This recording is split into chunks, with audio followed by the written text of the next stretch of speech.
All right, here we are, guys, on the last TOEFL section, on the writing section. We're going to have an introduction to the writing section, see what it is about, and I congratulate you. You made it to the final section. You made it to this pretty much final point of our course, right? The writing section, the last section.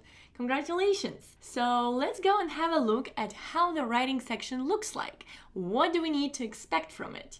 Let's have a look at that. Alright, so this is the beginning of our writing section. It begins with the task number 1. We are going to have 2 tasks. This is the first task, so this is the first essay that we're going to write. This essay is integrated. You remember integrated speaking, right? We had it before, where we did not just have to speak, we also had to read and listen, or just listen, and then summarize something. So here, we also start our writing section with an integrated essay, which means that we are going to read something, then to listen to a lecture, and then summarize everything we read and listened to in our essay. So the first essay is going to be integrated, and it will include a reading and a listening in it. So we start with an integrated essay. It's question number 1 out of 2.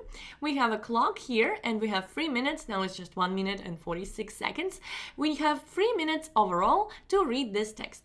But do not worry, you will have this text while you are writing. So you don't have to write down everything, you don't have to take notes of this reading, because you will have it later. It will not disappear.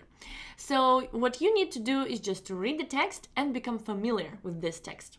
Also, what you can do is, out of the text, try to predict what will be in the listening passage. Because what happens is usually the text and the listening passage contradict each other. So let's say the reading passage tells us, okay, we have this theory. This theory is great because of the factor number 1, factor number 2, factor number 3. Okay, so this is a usual reading passage. Then the listening, in many cases, disagrees with everything that the reading said. And so the listening in this case will be, all right, so this theory, although some might like it, it's very bad because factor number 1 is wrong, factor number 2 is wrong, factor number 3 is wrong. So the listening, in many cases, contradicts everything. It disagrees with everything from the reading. So while you're reading to the passage, a good thing to do is not just become familiar with the text, but also try to predict what will be in the listening. Try to think, okay, so the listening will most likely disagree with everything.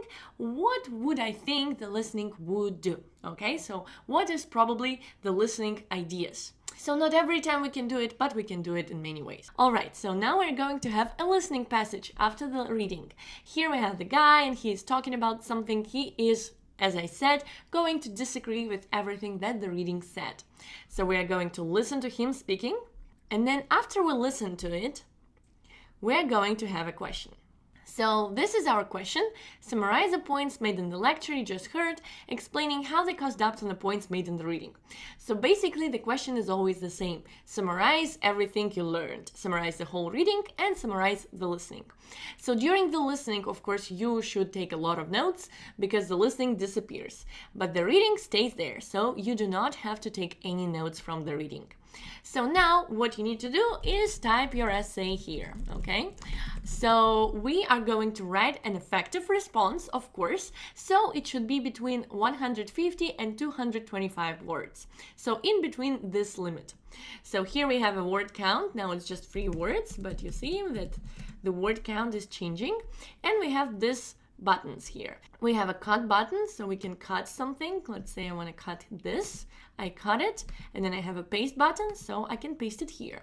Okay, I also have an undo button, so I can undo what I did, and then I have a redo button, so I can redo what I did. Okay, so I also have a button hide word count if I don't want to look at that, and I can show it back.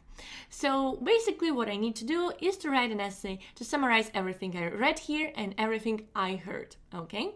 And we have 20 minutes to write this essay. After we are done with this essay, we are going to do the question number 2.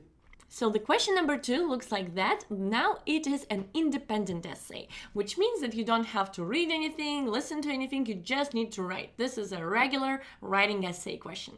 So we have 30 minutes to plan, write, and revise our essay, and this essay has to be at least 300 words. So try to write more than 300 words, because if you write less than 300, then you're going to lose a lot of points.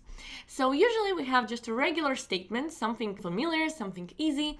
For example, do you agree or disagree with the following statement? Childhood is the happiest time of a person's life. So we need to choose if we agree or disagree with the statement, and we need to write an essay about it. Of course, in our essay, we have to have an introduction, at least 2 paragraphs with the arguments and a conclusion.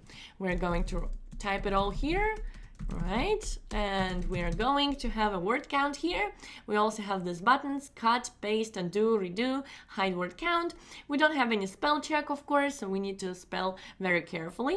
And we have a time clock here. 28 minutes are now left, and during those 30 minutes we need to plan the essay, write it, and of course revise it. So we will talk about writing each one of these tasks in the next lectures.